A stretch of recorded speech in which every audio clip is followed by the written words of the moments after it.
Let me see. We have Lori from North Carolina. We have Raleigh, North Carolina as well. Um, Iowa, Michigan, Peterborough. No, I'm not sure if I'm saying that. Peterborough, England. Dr. Saunders, do you know how to say that? Peterborough? Is it just No, I don't know. sometimes it's Peterborough? Peterborough, England. Yeah, Burrow. Probably Burrow.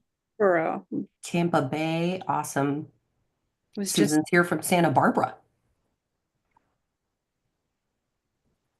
Barbados. yeah, I was just in Tampa Bay a couple weeks ago and I found some great shells, seashells. Awesome. Okay, we have Idaho. I love this. I just want to make sure we're working here. Okay, I think we're good to go. Hello and welcome. This is the Home Cures That Work webinar. And guess what? Today's the last day that we are going to be hosting this webinar on Thursdays. So if you weren't on the webinar yesterday, we made this announcement and there will be some other information going out as well. But we're going to combine our webinars so that all of our webinars will be at Wednesday at 1 p.m. Central. So if you're not registered for that, you can register at bartonwebinar.com. We're going to change a few things on there, but if you get registered for the Wednesday webinar, you'll continue to be notified about that one. So that's going to be a really good webinar. We are going to talk about type 2. We're going to talk about keeping our heart healthy. We're also going to talk about various home cures that work type of topics. So typically having to do with your health, but maybe not traditional things that you would be used to talking about. And so I'm really excited about that. I think it's going to be really good. Many of you hop on both of those already, and we are over 300 webinars that we have done. I started thinking about this, and I think I started doing them with you, Dr. Saunders, maybe in 2019, Hmm. which those years have gone fast. And I know that because I think about the different homes that I've lived in. And that's how I know how many years we've been doing it because I know what my setup was. So we've been doing these for a while, which is so fun. And we love these. So just know that Wednesday at 1 p.m. Central is going to be webinar day. We'll probably change it to just Barton webinar so that it'll, you'll know we're covering all sorts of topics. But just be on the lookout for some more information about that. One other thing I just want to mention quick is that Dr. Saunders is a medical doctor. He's wonderful, but he is not your doctor. And so please discuss anything that we talk about today with your provider before you implement them. Okay. And that's just to protect ourselves, honestly. So, okay. Today is going to be kind of a fun episode. We're just going to chat about some of the things that Dr. Saunders has loved or written or some of his favorite topics, mostly concerning home cures that work or any other things that he's really learned this past year that he would love to share with us. And I like to do this because he's got a lot of knowledge in that brain. So we're going to tap into that for a little bit, see what he'd like to share with us, share some highlights with us and things that you want us to know about. So you are free to start wherever you'd like, Dr. Saunders. We're excited to hear from you.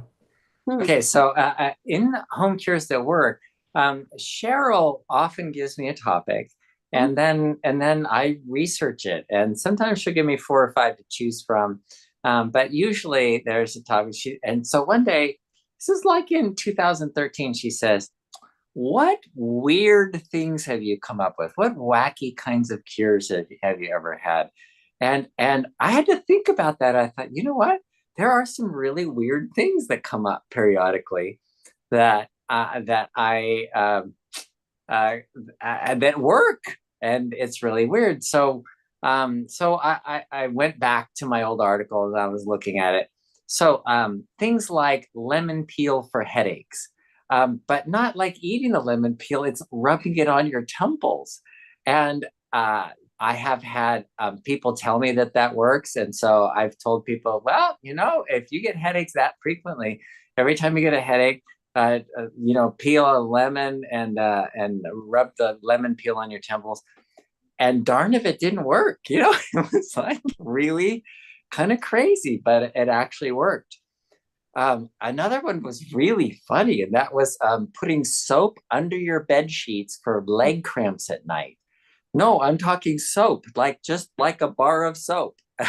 and and I don't know why that works, but it's been more than one person. I haven't tried it on a bunch of people, but it was way back like 2013. So more than 10 years ago that someone first told me about that. I'm like, yeah, right. Okay, well, whatever. Placebos work too, right? But since that time, I've had a couple of other people say, oh yeah, I heard about put a bar of soap under my sheets. Cramps went away. I'm like, I don't know why the cramps go away. I've heard that's good for restless leg syndrome as well. And my dad had restless leg syndrome. So I tried it with him. I put a bar under his sheets, under his bed, and he said it didn't take it away, but it definitely decreased how much he just moves his feet back all night long, back and forth all night long. And he said it helped. Okay, what kind of soap?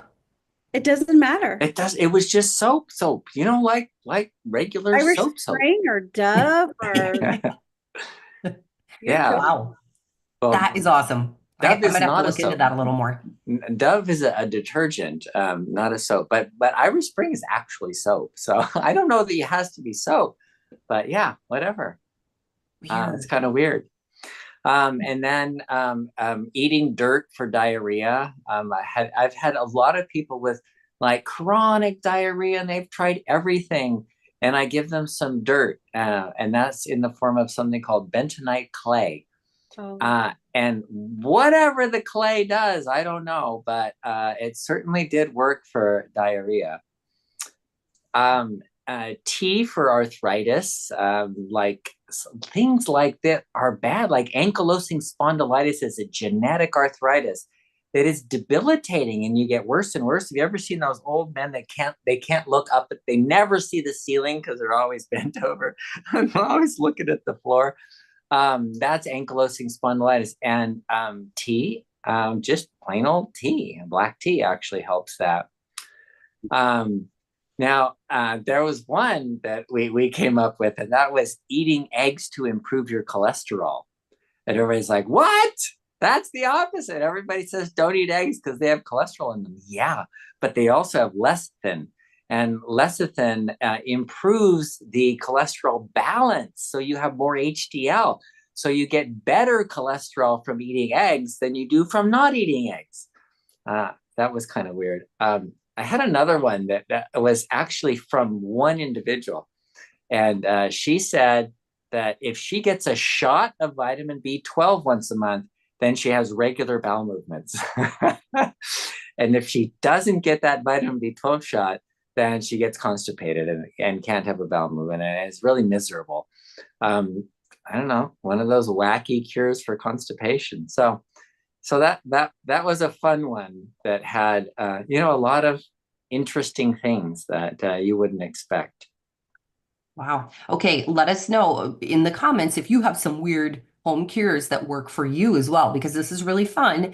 Let's see, I saw Sherry said tablespoon of mustard for leg cramps. Now we got to clarify. Are you putting that on your legs or are you eating it? Eating a tablespoon of mustard. So you think, mustard is mustard seeds that are ground up combined with turmeric, which is an anti-inflammatory, and vinegar. Vinegar has a short chain fatty acid, and that's been shown, like ACV, we use apple cider vinegar, and that can help for leg cramps too. So mustard's not out of the question. It's not that wacky, but it's still, kind of an unexpected. Sherry says her daughter uses Irish Spring soap, I'm assuming as well. Yeah. Interesting.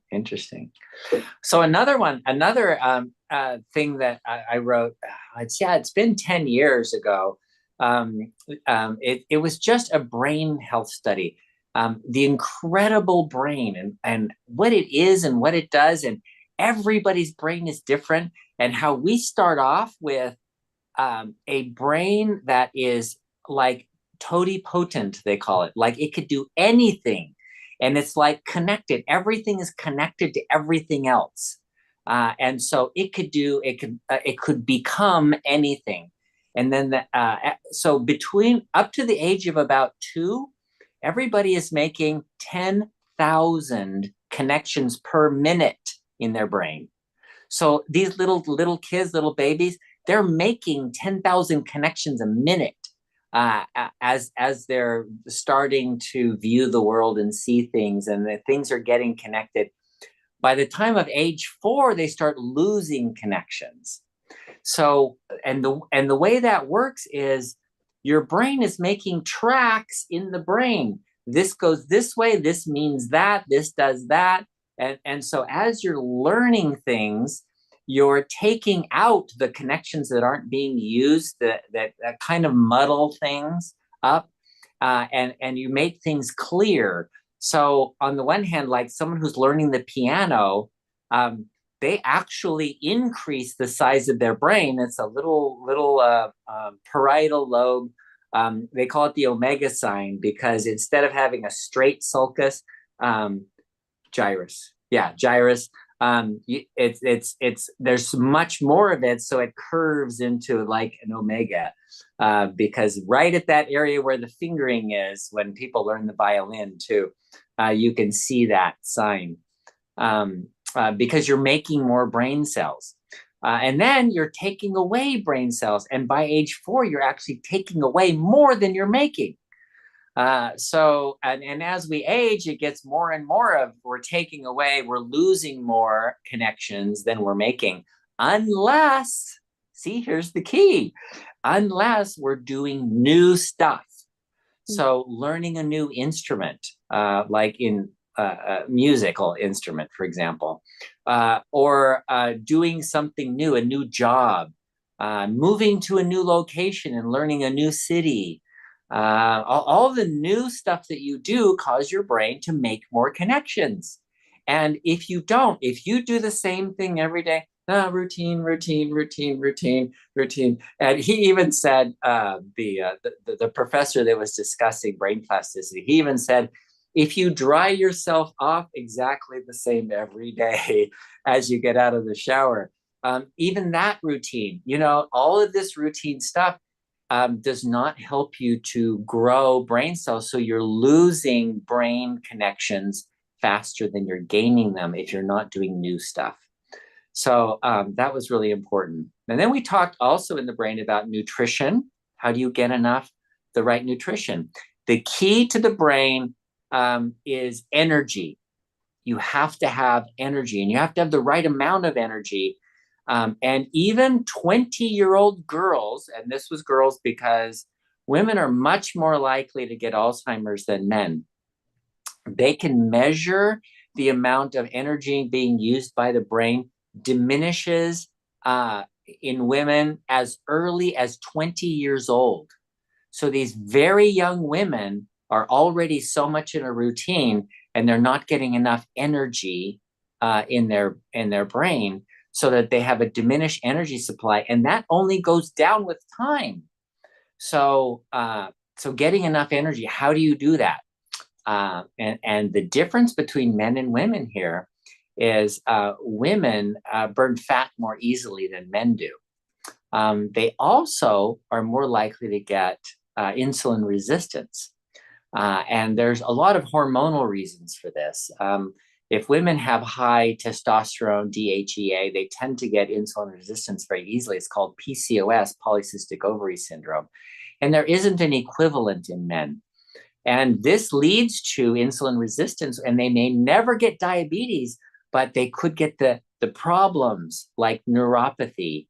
So for example, in a long COVID, it's much more likely for women to get a neurological problem in long COVID, and men tend to get a cardiology or a heart problem in long COVID, a vascular problem. And women are twice as likely to get Alzheimer's too. So that kind of thing, and that's often due to insulin resistance. So the key then is, especially for women, but even men, to make sure that you don't get insulin resistance. And that means fasting periodically, or going on a keto diet periodically, or avoiding carbohydrates. Don't eat sugar and fat together. Ice cream, frosting, cookies, fried foods, anything fried, chips, tortilla chips, potato chips. Those are all fat, sugar, or sugar glucose, right? So the potatoes have a lot of glucose.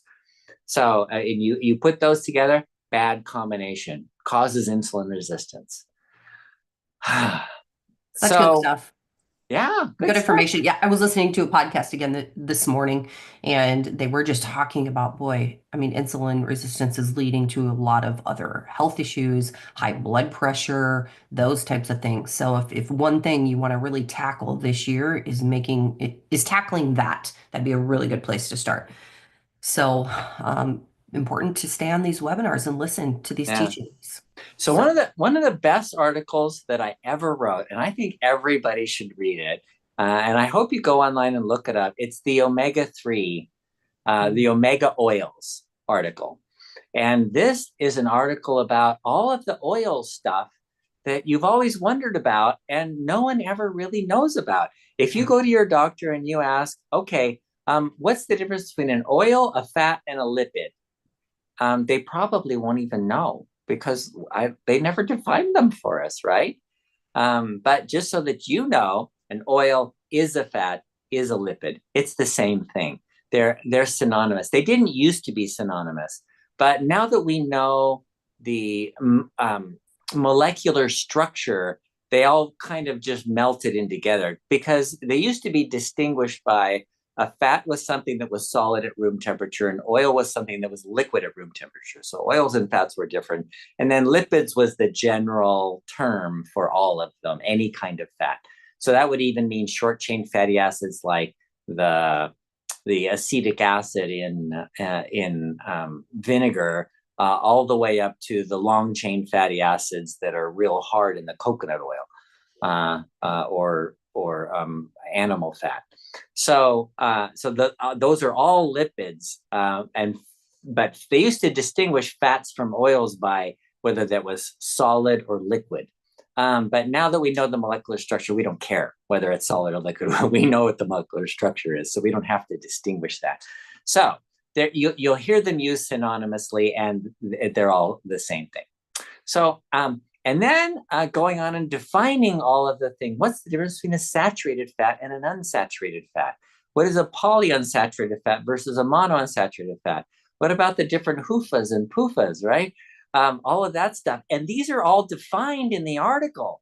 And then it goes down to why each one of them is important and which ones are actually important and why you can get omega-6 anywhere from anything, but you can't get omega-3. So you have to purposely get omega-3 and purposely avoid omega-6. And how do you do that? Well, there's actually, in the article, there's some graphs, graphic, it's all too graphic for me, that explains that you can see, you know, how much each type of oil has of each of the different types of fatty acids. And it's just a fascinating article. Like, okay, and then at the very end, it tells you what the big deal is. And that is, if you look around the world in multiple studies that were done all over the world, from Greenland to Japan to Canada, United States, Europe, and you look at the fatty acid contents, what you find is the higher the omega-6, the higher the heart disease. There is a association, a really good correlation of omega-6 and heart disease. So what you want is to balance your omega-6 and omega-3. And it's not a small thing. You know, if you, like you're worried about cholesterol, for example, and they say, oh, if you lower your cholesterol, it'll lower your risk of heart disease. Yeah, by how much? 12% if you keep it down for 20 years. It's so small. If you change, for example, if you lived in Greenland and you ate a lot of fish and didn't have a lot of omega-6 oils, your risk of heart disease is about 20 per 100,000. In the United States, where we eat mostly omega-6 oils and very little omega-3 oils, your risk of dying of heart disease is 200 per 100,000. 20 to 200. That is a 10 times difference, right? So all of the things that we call risks for heart disease are really such tiny risks that you have to use a microscope to find them. The big risk, omega-3. So yeah, take your omega-3 oils. That was a big takeaway from that. And Cheryl had posted a link to that Home Cures That Work article. And then I also shared a webinar that we had done where we talked about that as well. So check for those in the chat. Really good information. Let's dig into some more of these questions here. Let me Can see I here. ask you, Dr. Saunders, which article impacted you the most? That was the one, the That was omega-3 the one. article. Yeah. It was because I never knew all of that about what oils were and what fats and why it was important for each one. Because you hear about, oh, take your omega-3s, but it was really until I wrote that article and researched it and defined all the words that it was like, oh, now I get it. This makes sense. It was really the most impactful article I wrote. Beverly had said, could the lemon peel cure be aromatherapy? Yeah, absolutely. I don't know. I don't know. What else is in lemon peels? Well, the white part of the peeling actually has a lot of quercetin, which is a bioflavonoid in it. So I don't know. Maybe it is aromatherapy. Yeah. Okay. Allison said, what are your thoughts on seasonal allergies in Florida for snowbirds? Oh, I remember talking about this and get hit with the pollen here. And then I go back to Michigan and I get hit with allergies again in April and in May. Anything that might help. Also, okay, that'll be the first part of the question. Well, there's a supplement called D-Hist, and it is easy to find. I think Orthomolecular makes it, and it is a combination of things, and it has quercetin in it. So I've had people use quercetin bromelain combination, and the quercetin would be somewhere around 1 gram 3 times a day. So a significant amount. And that stops your mast cells from releasing histamine so that you don't get allergies. And I've had people that take that have taken it for during allergy season for a few years, and then after a while they go, you know what? I don't even have allergies anymore. It doesn't even affect me. So that's a pretty good one. You can use the quercetin bromelain, or look for D-Hist. Okay. There was more to that question here too. Let's see. What are your suggestions for increasing metabolism? Eating low carb breakfast and lunch, then don't eat again until breakfast. Can't lose weight. Is it my metabolism? And how can I work with that and intermittent fasting? Oh, if you're only eating 2 meals a day and you're not losing weight, there's something there. You may have elevated insulin. And you might have insulin resistance because insulin tells your body to hold on to fat and don't burn it for energy. And so it will, you can store enough carbohydrates in your cells for 24 hours and never burn any fat. Eating only 1 meal a day, you could do that. So, and if that's the case, it's usually because there's some insulin resistance. And that could be a hormonal thing. I had someone in my office this morning with their test results. And she says, I eat a great diet. I'm eating a Mediterranean diet and I've gained 20 pounds. She's up to 220 pounds. But she wants to be 160 pounds. So that weight gain, she couldn't understand why on her really good diet. And then we came back and found, oh my gosh, her insulin level was 21, and normal is around 5. So she had 4 times more insulin than she needed. And what that does is just tells the body, make fat, make fat, make fat, make fat, make fat. It's just like 4 times as much fat as normal people make, because that's how much insulin she's making. Someone had mentioned another home cure, dill pickle juice for acid reflux. And then I also saw someone else recommend it for, I think, like hydration. Yeah. And yeah, that's a Yeah, good one. it is. Maurice says wet wool sock when you sleep for a common cold. Oh, interesting. I think I've heard of that, but I've never tried it and I've never recommended it that I know of. I don't remember. Yeah. Let's see here. Grace said, if you have bad hiccups, drink water bent over from opposite end of cup. I have heard of that one. That's quite a trick to do that. I swear by it. It's the one I use for hiccups. It What works does it every mean, opposite end of the cup? I'm really Okay, so confused. you know how you drink from this end? Drink from this end. So you have to, instead of drinking from Oh, here, you have to drink from here. You bend, oh, you can see, you bend over and you drink from the yep, outside. got it. Yeah, Interesting. great. Okay, It works every time. that's so interesting. I also just realized that I haven't had the hiccups in a very long time. Wonder why that is. So now you're going to get the hiccups. No, I'm not. Not. No, that is weird. I just realized that. Okay. Let's see. Allison also says a Vicks vapor rub on the feet with a sock over it will help with coughing. Why does this work? I don't know. I don't know. I don't know. Aromatherapy. It's got eucalyptus oil. Yeah, I don't know. Okay. Anonymous said, thank you, Dr. Saunders. I have learned a great deal from your webinars, and I'm seeing remarkable improvements in my blood sugar numbers on phase 1 of the program.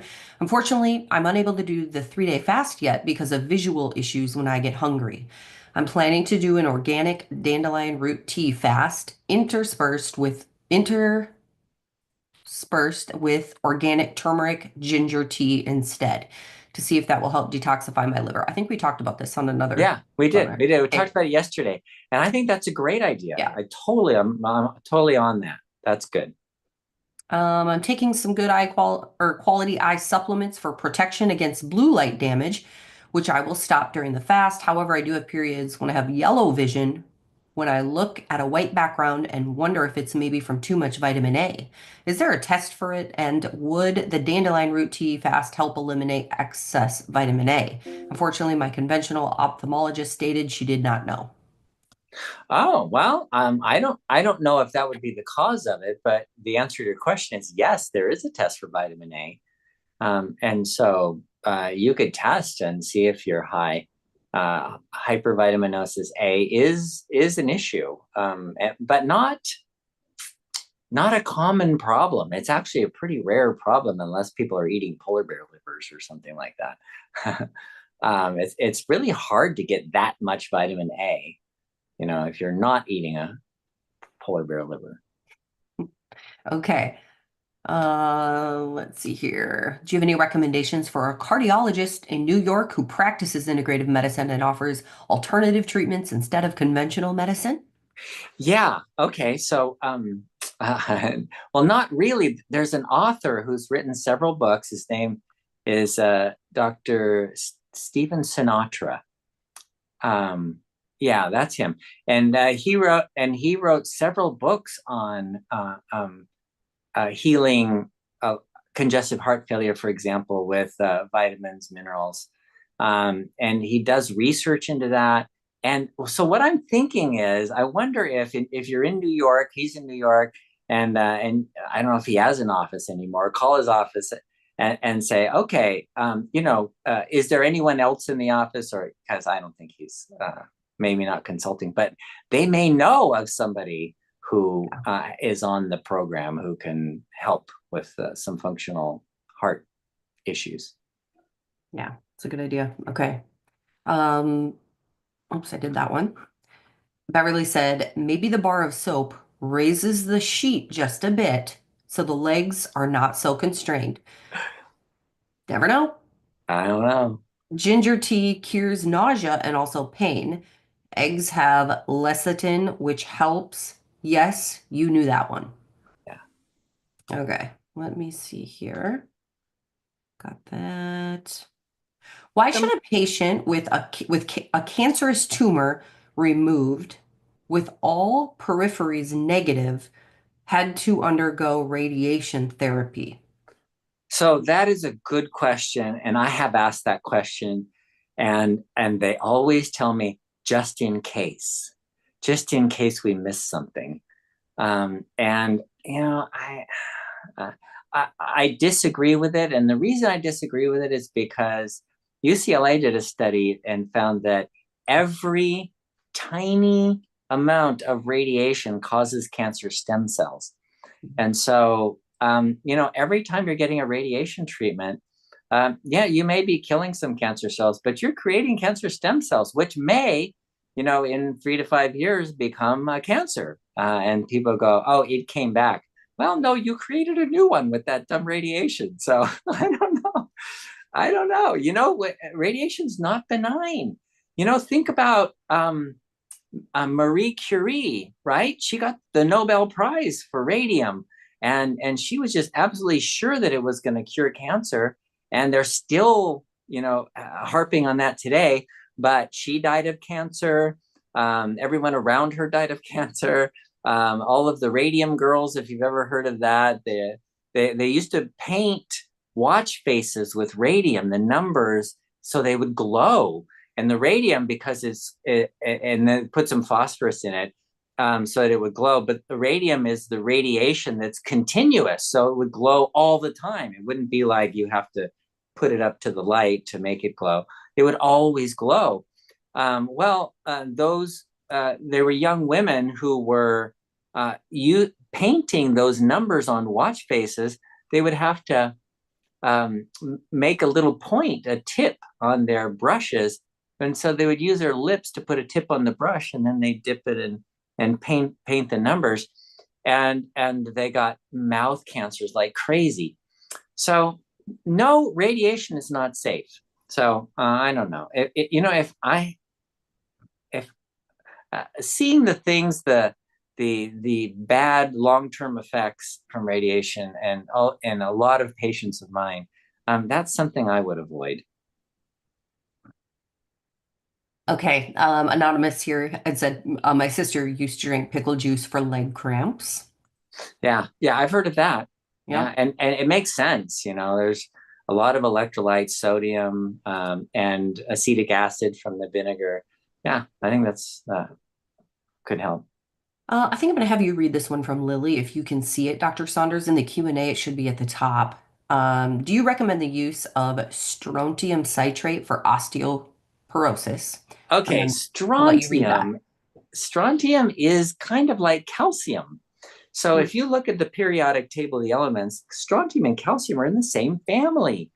And so strontium can take the place of calcium in bones, but it's not used by the body for all of the stuff that calcium is used for. Calcium is like so important. All your muscles, your heart, you have to have, this much calcium, and it has to be pretty constant all the time. And when we measure it between 9 and 10, it's like, well, between 8.5 and 10.2. Okay, so right, but it's like right in that very narrow range that it has to stay, so that all your muscles work and everything. But strontium doesn't have to be there at all. So when strontium gets put into your bones, it stays. It doesn't come out. And there's no place else to use it, so it just gets put into your bones. So for that reason, people have been advocating using strontium for years, and that's fine. It's not calcium, and it doesn't give you a there's the give and take, because when your body doesn't have enough calcium, when you're not eating it, then it has to take it out of the bones. But strontium can't be used that way. So I don't know. I kind of prefer using calcium. And there's reasons for using strontium, people that have genetic bone weaknesses and things like that. So sometimes. So yeah, your osteoporosis is the T-score -3. That's a pretty low score. But you're only 100 pounds with a small frame. And that's the problem with these DEXA scans, is what you're doing is comparing, a lot of women. Where are you compared to other women? Well, think about this. This woman weighs 100 pounds and has a small frame. And of course she's going to have osteoporosis, duh, because most of the women in our society are overweight, and they're going to have heavier bones just because they're overweight. And so, in comparing you to a bunch of fat women is not a good way to do a test, right? So I don't know. I don't do DEXA scans. I don't recommend them. Some people come in and ask for them. I go, fine, you can do it. Curiosity, it's an academic exercise. But it doesn't make a difference, because you're going to do the same thing anyway. you're going to get vitamin D, you're going to get vitamin K, and you're going to exercise, and you're going to get magnesium. So if you do those 4 things, then you're not going to lose bone anyway. All right, good stuff. Here is a question that I would love to know as well, because this is coming up a lot in things that I'm seeing. Lily says, what do you think about the use of methylene blue? Okay, so methylene blue has become a big thing because of methylation issues. The methylation is a very important part of what your body does. It helps your genes to work properly. It helps your mitochondria to function normally. It helps your detox in your liver. So think about how disparate that is. You can making energy, turning on and off the genes, and detoxing. Wow, that's methyl is important. And so methylene blue is a supply of methylation. And so, yeah, some people that have methylation issues, I've recommended methylene blue. So test first, test your homocysteine. Homocysteine is a pretty good methylation test to see if your B6, B9, B12 are functioning properly. And then there's other methylation tests that you can do. If you do a specific methylation test, it'll usually have formoaminoglutamic acid, Phi-Glu, methylmalonic acid. And those are organic acids that come out that are made in high amounts, and then homocysteine, made in high amounts if you don't methylate very well. And there's other things that you can, SAMe, S-adenosyl methionine. And there's other things that you can take to help methylate too. Okay. Lori had said, what lab tests do we check to evaluate if we have insulin resistance? Great question. Okay. 4 tests: glucose, hemoglobin A1C, insulin, C-peptide, and that's C-peptide. So those are important because all of them are important because they allow you to assess how your pancreas is functioning. So the insulin level is that moment. It changes minute to minute. The C-peptide kind of gives you a more average over like hours. How are things? The insulin, insulin, did I say that? C-peptide. Yeah. And then the blood sugar, the glucose, is that moment it's changing minute to minute. And then the hemoglobin A1C gives you a long-term average over a lot. Some people use the fructosamine instead. Fructosamine gives you a shorter, like several day average. But hemoglobin A1C is a good one for just general average. How high is your general blood sugar? And the reason for that is because you can have normal blood sugar, normal hemoglobin A1C, and have high insulin and high C-peptide and have insulin resistance. You can have normal insulin and high C-peptide, so that you're excreting a bunch of insulin like in the morning when you're insulin resistant, and you'll be able to see that, and even though it came back down. Or I've had like a little bit high C-peptide with really high insulin, so it's different. Each one of those is a different treatment. So those are the 4 tests. And I did post those in the chat as well, so look for those if you want to copy those. Beverly says, the connections that Dr. Saunders is discussing are very important. One exercise that can bring some back is called forced pairs, also considered a test of creativity. Just put down any pair, for example, socks and ice cream. Then think of a way that they could be related or make one up. When it's too hot outside, I take off my socks and I eat ice cream. That's great. That's great. Yeah, they do that. A lot of the new Alzheimer's prevention programs, like Dr. Amen's program, Dr. Dale Bredesen has a program, and you can buy those. Bredesen's program is called The End of Alzheimer's, and they have stuff like that where you're doing these kinds of mental exercises to get your brain working. Oh, there's so much information online about it. That's funny. Okay.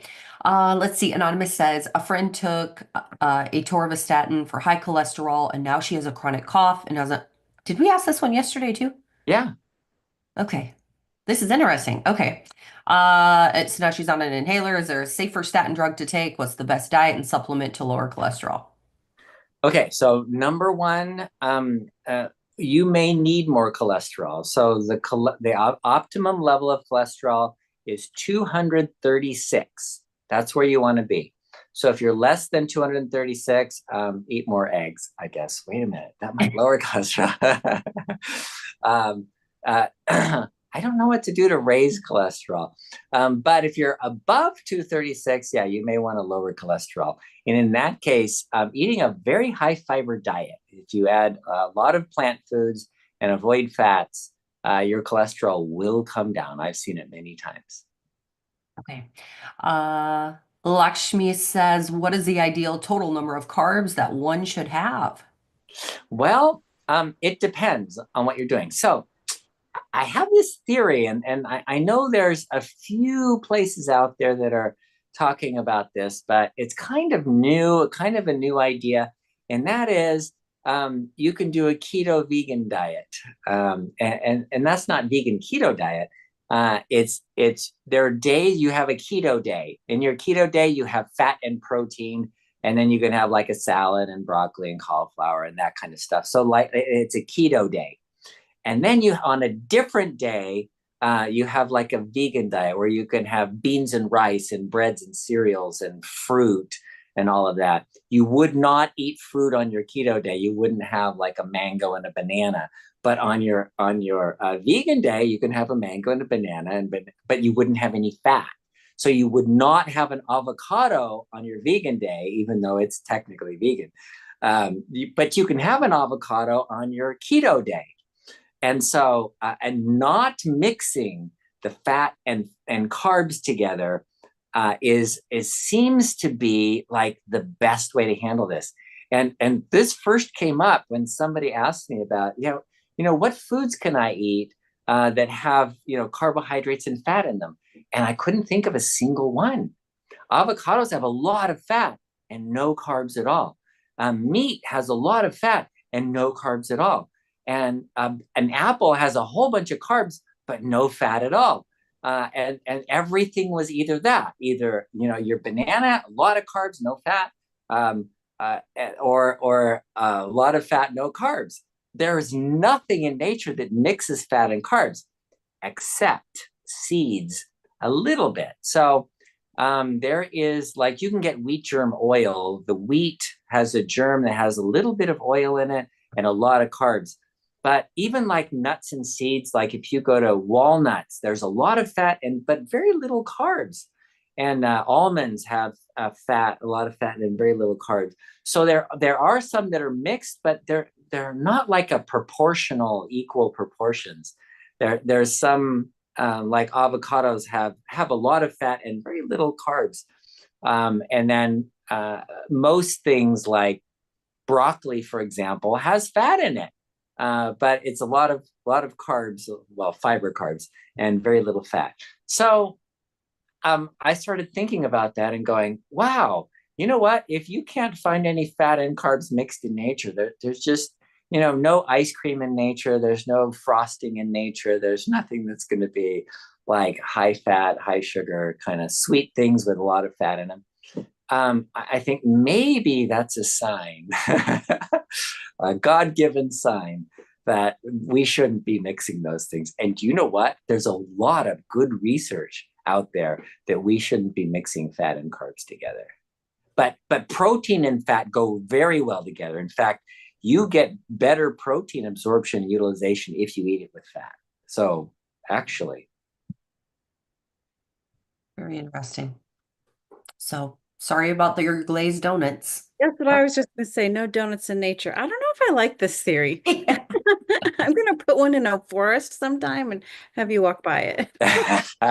And really, it is kind of a carb cycling type of Mhm. eating plan that you're mentioning, other Yeah. than You're not having any fat on the days that you're having your carbs, Right, right, right. So which you could never have something like chips, and you know, or donuts, or yeah, um, fried breads, or anything fried, really.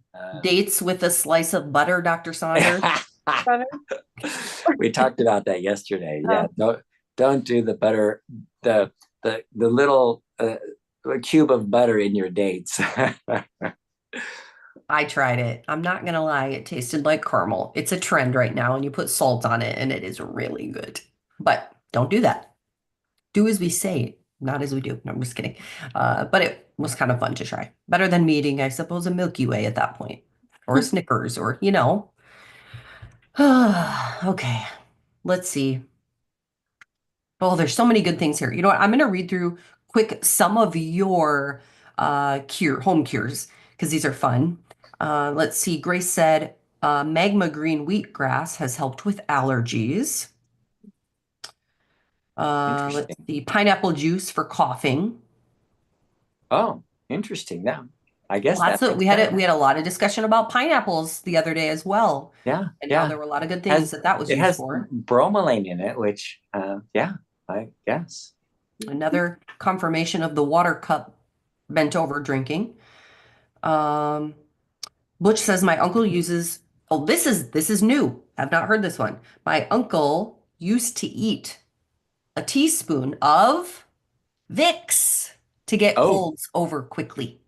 oh, really? mm. Well, my grandpa did the same thing with blackberry brandy, but I don't know if it worked. Of course it did. He feels better now, doesn't he? Here's the thing. He's 98, so something is working. He's Something's right. still mentally fully there. So let's see. Garlic in Garlic. your socks when you sleep helps with flu symptoms, says Oh, Sarah. I've heard that. I've heard Yep. that. Yeah. Oh, this is interesting. Maurice says, why is gargling with your own urine an effective way to fight gum problems or other mouth and tongue disorders? Well, that's a good question. I've heard of it, but Oh, I don't know why. I don't know what it is in the urine. I know, like, there's there's butyrates, phenylbutyrates in urine, and those decrease inflammation. Yeah, I don't know. someone just, Zarina said, oh, go ahead. no, that stem cells in the urine help it heal. Oh, stem cells. Okay, but and they would be your own stem cells that would be in there, so that would make sense. Okay. Well, I don't know if I'm going to try it, I don't but know either. okay. Let me see here. Okay, Beverly had asked us to clear up omega-7. Oh, Okay. So to clear up, meaning define omega-7, right? Hmm. I think So so. a fatty acid is a long chain of carbons. It's carbon, carbon, carbon, carbon, carbon, carbon, carbon, carbon, carbon, and it has hydrogen, hydrogen, hydrogen, hydrogens on both sides, hydrogen, hydrogen on all the way down, and there's like 20 of them. Sometimes fewer. That's the short chain. Then there's medium chain. Then there's long chain, and then there's super long chain. So there's like 30 of them. So anywhere between a few carbons, like three, down up to multiple. So yeah, the alpha end is the end that has the acid on it. So it's a fatty acid. Fatty meaning it has this long chain of carbon. Acid meaning there's an acid group on there, which is something that gives off uh, a hydrogen, so that's what makes it an acid. And then, so that's the alpha end. The omega end is the other end. So you have this long chain. On one end is the acid, and the opposite end is called the omega end. And then from the omega, you count the number of fatty acids: 1, 2, 3, 4, 5, 6, 7. And at 7, from there, there's a double bond. instead of having two hydrogens right there, you only have one, and then you have two bonds to the carbon to carbon. That's what that is, omega-7. And it is an essential fatty acid. It's not common in our food, but since we need very little of it, that it hasn't become an issue as far as I know. I know people are like they figure out these things. They go, oh wow, this is really important. Like everybody should be taking this, and it's not. That's not what it is. Okay. Right, that was good. Oh, I saw something else come through. I have to read this. Sib said, "Is there a prerequisite that you're single?" Oh shoot, it scrolled. Is there a prerequisite that you're single to do the urine gargle? Oh, that was great. Yes, yes. Okay. Abla says, "What are your thoughts on hyperbaric oxygen therapy?" We talked about this a lot on a webinar, but what are your thoughts about it? Okay. So that is very interesting that you brought that up, because in Home Cures to Work, we discussed this and we have an article on it. And hyperbaric oxygen is when you don't have enough oxygen somewhere in your body, it creates problems because you can't make energy very efficiently without oxygen. You can make some energy, but not efficiently, and you don't make very much energy. So this low energy state, and you start making a bunch of lactic acid, and it builds up, and then you get like cramps and soreness, like in muscles and stuff like that. So people with fibromyalgia, people with circulation problems, people who've had strokes, people with poor circulation generally, or heart problems, heart disease, you can go into hyperbaric oxygen, and they put you under like 2 atmospheres of pressure in breathing pure oxygen. So this is not the soft-sided ones that use like 0.8 atmospheres of pressure. This is like it's a chamber. It's hard. It's either steel or glass, and you get oxygen dissolves into the rest of your blood. So it's not just your red blood cells that have oxygen in them. All of your blood, even the water part of your blood, has oxygen dissolved in it. And then when you release the pressure, those bubbles come out of pure oxygen, and it oxygenates everything. So I use it often for people that have had strokes, to get, because one of the things that it does is, in allowing more oxygen in, let's say the brain, where there's a clogged artery and you had a stroke, there's areas around the brain that are getting a little bit of oxygen, but not enough, so that's not functional. And you can restore some function of the brain back, or sometimes even all of the function, by putting hyperbaric oxygen. And one of the things that it does is it stimulates the production of vascular endothelial growth factor, VEGF, and that causes you to make more blood vessels to get more blood to an area that's hypoxic, that's low in oxygen. And that means, even like in the heart, they've proven that you have a blockage in your arteries, and these new arteries form around the blockage, and you don't have any heart problems. So this is a real thing, and hyperbaric oxygen is a great way to start that process. And so you need several treatments. And just as an aside, by the way, right across the street, I'm pointing at it now, there is a hyperbaric oxygen chamber, and I work with them a lot. And because sometimes they need a doctor in-house, and I'm right across the street, so I can run over there.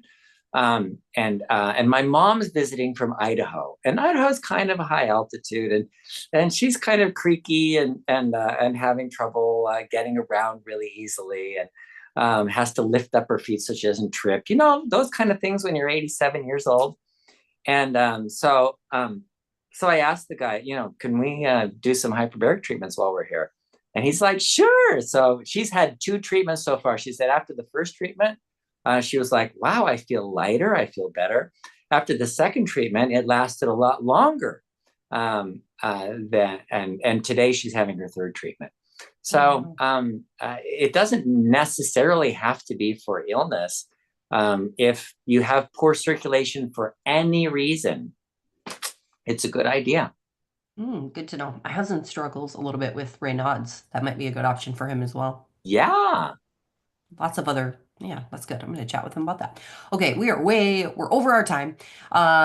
So this was really good. Remember, this is our last Thursday webinar. Dr. Saunders, thank you so much for being here. We'll see you next week Thank you. on Wednesday. Yeah, we'll answer all the questions on Wednesday. Yes. Yeah. You guys come back Wednesday. I will send out a notification that this webinar is no longer. But we're going to combine a lot of our topics to just these Wednesday webinars at 1 p.m. Central. So we're looking forward to having you guys there. If you're not registered for that Wednesday webinar, you can go to bartonwebinar.com and register for it. It'll probably say blood sugar and heart health webinar right now. The title will probably change, but just go ahead and register for that Wednesday webinar. Okay? Thank you for being here, and Yeah, we'll see thank you next you. week. Bye. Bye, Sharon.